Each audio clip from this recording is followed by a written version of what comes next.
Let us pray in the name of the Father, and of the Son, and of the Holy Spirit. Amen. O Jesus, through the Immaculate Heart of Mary, I offer you my prayers, works, joys, and sufferings on this day for all the intentions of your Sacred Heart, in union with the holy sacrifice of the Mass throughout the world, in reparation for my sins, for the intentions of all my relatives and friends, and in particular for the intentions of the Holy Father. Amen. Let us pray for the intentions of the Holy Father for the month of February. For the terminally ill, we pray that those with a terminal illness and their families receive the necessary physical and spiritual care and accompaniment. Our Father, who art in heaven, hallowed be thy name. Thy kingdom come, thy will be done, on earth as it is in heaven. Give us this day our daily bread, and forgive us our trespasses, as we forgive those who trespass against us. And lead us not into temptation, but deliver us from evil. Amen. Hail Mary, full of grace, the Lord is with you. Blessed are you amongst women, and blessed is the fruit of thy womb, Jesus. Holy Mary, Mother of God, pray for us sinners, now and at the hour of our death. Amen. Glory be to the Father, and to the Son, and to the Holy Spirit, as it was in the beginning, is now, and ever shall be, world without end. Amen. My dear friends, the Word of God welcomes you this morning. And as we spend this time with the Lord, as we begin this new day by devoting time to the Lord, let us ask the Lord to be with us, to guide us, to protect us, and most importantly, to lead us on throughout this day. That whatever we do, the words that we speak, the actions that we do, that they may all radiate the goodness, love, mercy, and peace of the Lord. Many times in life, we are so caught up with the activities, with our work, and because of that, we see that sometimes we find it difficult to recognize the small blessings and the graces that we continuously receive from the Lord. And because of this reason, we sometimes tend to take these things for granted. Therefore, it would be appropriate as we begin today's morning offering that we spend time thanking the Lord. With a generous heart, the Lord has been giving us many graces, many blessings.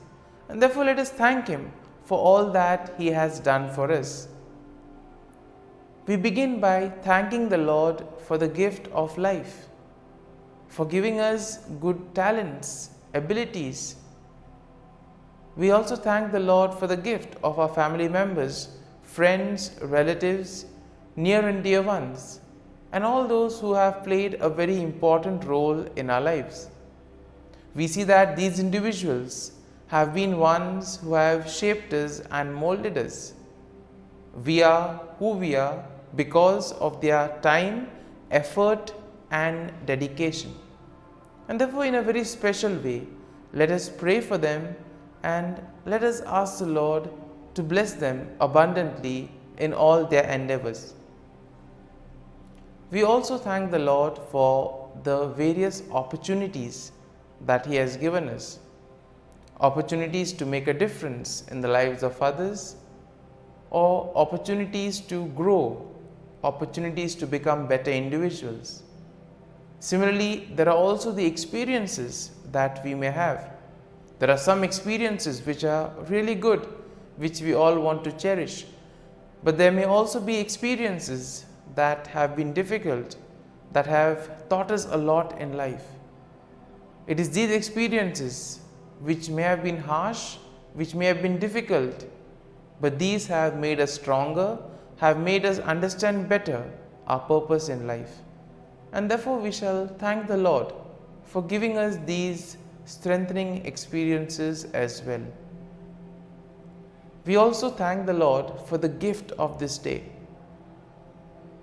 We thank Him for protecting us, for guarding us through the night, and giving us the gift of this day, a day that will help us to probably complete something that was left incomplete, or maybe to do something that may make a difference in the lives of others. And therefore today, in a very special way, let us ask the Lord to be with us and guide us. And now we shall reflect and meditate on Psalm 51. As usual, we shall have a general overview of the psalm, and then we shall gradually enter into the details, trying to see a few verses and what they try to communicate to us. Now, Psalm 51 is a penitential psalm, which means that it is a prayer of repentance, and at the same time it is also a plea for forgiveness. It is attributed to King David, who wrote it after he was confronted by the prophet Nathan about his sin with Bathsheba. Now we see that the psalm will begin with David's plea for mercy and forgiveness. And overall, one can say that Psalm 51 is a powerful example of repentance and a plea for God's forgiveness. This psalm reminds everyone that our sin is not just an action, but it is an offense against God's holiness and righteousness. This psalm teaches us to acknowledge our sin, to ask for God's mercy and forgiveness, and most importantly, to seek a clean heart and a renewed spirit. The psalm also will show us the importance of teaching others about God's ways and leading sinners back to Him. And therefore we see that today's psalm is quite rich when it comes to aspects such as repentance and forgiveness. And the psalm begins with David acknowledging that he has sinned against God, and therefore he asks the Lord to blot out his transgressions. David confesses that his sin is ever before him and that he knows that he has sinned against God alone. Now moving along to verse number 4, we see that David will recognize that his sin is not just an action, but it's an offense against God's holiness as well as God's righteousness. And he acknowledges that God is just and righteous in his judgment, and that he deserves the punishment that he is receiving. And therefore here we see that David takes responsibility for his action, and therefore he knows that whatever is happening to him is as a consequence of the sin that he has done. Moving along to verses 6 to 9, here we see that David asks God to cleanse him of his sin and to create in him a clean heart. It is here that David recognizes that only God can wash away his sins and can make him pure again. He also asks God not to cast him away from his presence, but to restore the joy of his salvation. Moving on to verse 10, we see that David asks God once again to create in him a clean heart and to renew a spirit within him, a spirit that is right, a spirit that will not mislead. And this is a plea for God to change David's innermost being so that he can live a life that is pleasing to God. And as we move along to verses 11 to 12, David asks God not to take his Holy Spirit away from him, but to restore to him the joy of his salvation. He recognizes that his sin has caused him to lose the sense of God's presence in his life, and that he longs to be restored to the right relationship with God. And therefore we see that our sin is something that takes us away from God. It drags us away. And therefore the more we sin, the more further we tend to go away. And David explicitly mentions this to the Lord. And then as we move to verses 13 to 17, here we see that David promises to teach others about God's ways and to lead sinners back to him. And here we see that David is not selfish, but he wants to get others to God as well. He wants to share the forgiveness and the repentance of the Lord with others. And therefore this is also part of everyone's mission. Through our words, through our actions, we are called to lead people to God, to help people follow the right path. And we see that here David also recognizes that God does not desire sacrifice, but a broken, contrite heart. Therefore, the repentance that we have should be truly from within. That is what the Lord wants us. He doesn't want us to perform rituals, but He wants us to truly repent and mean every word that we say. And here we see that David understands that only through repentance and obedience can anyone find true forgiveness and restoration with God.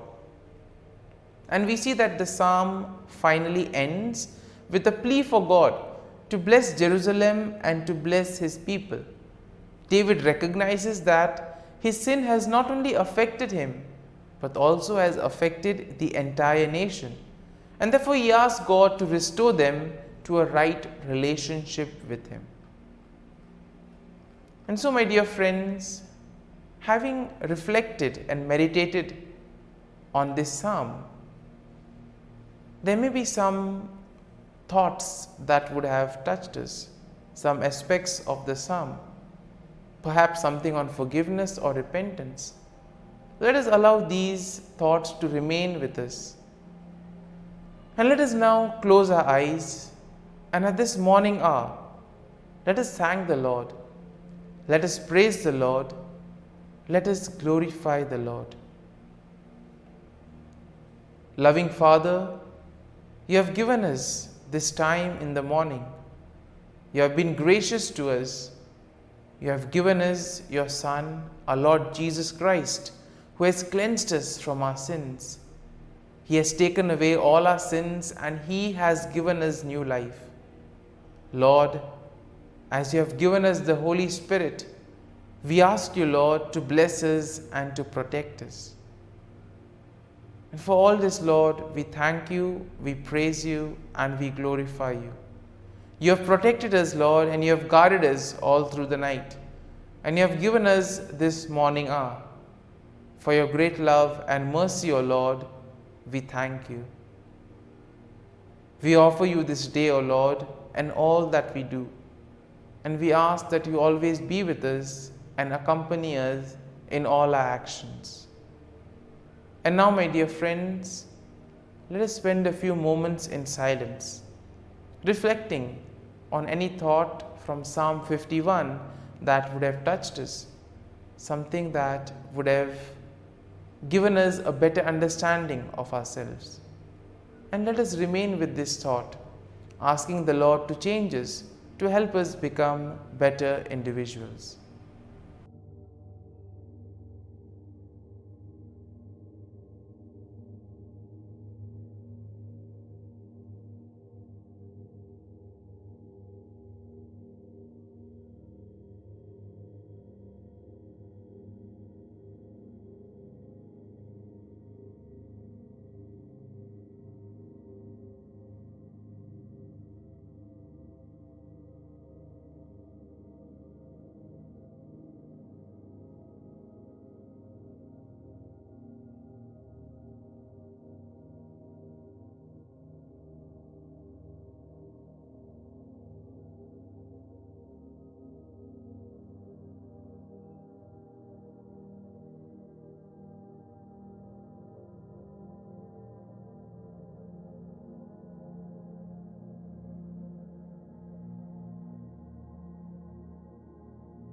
Prayer to Saint Michael the Archangel for protection. Saint Michael the Archangel, defend us in battle. Be our defense against the wickedness and snares of the devil. May God rebuke him, we humbly pray. And do thou, O Prince of the heavenly hosts, by the power of God, thrust into hell Satan and all the evil spirits who prowl about the world, seeking the ruin of souls. Amen. Act of Adoration. O Sacrament most holy, O Sacrament divine, all praise and all thanksgiving be every moment thine. Saint Gertrude Prayer for souls in purgatory. Eternal Father, I offer Thee the most precious blood of Thy divine Son, Jesus, in union with the masses said throughout the world today, for all the holy souls in purgatory, for sinners everywhere, for sinners in the universal church, those in my own home and within my family. Amen. May the divine assistance remain always with us, and may the souls of the faithful departed through the mercy of God rest in peace. Amen. Glory be to the Father, and to the Son, and to the Holy Spirit, as it was in the beginning, is now, and ever shall be, world without end. Amen.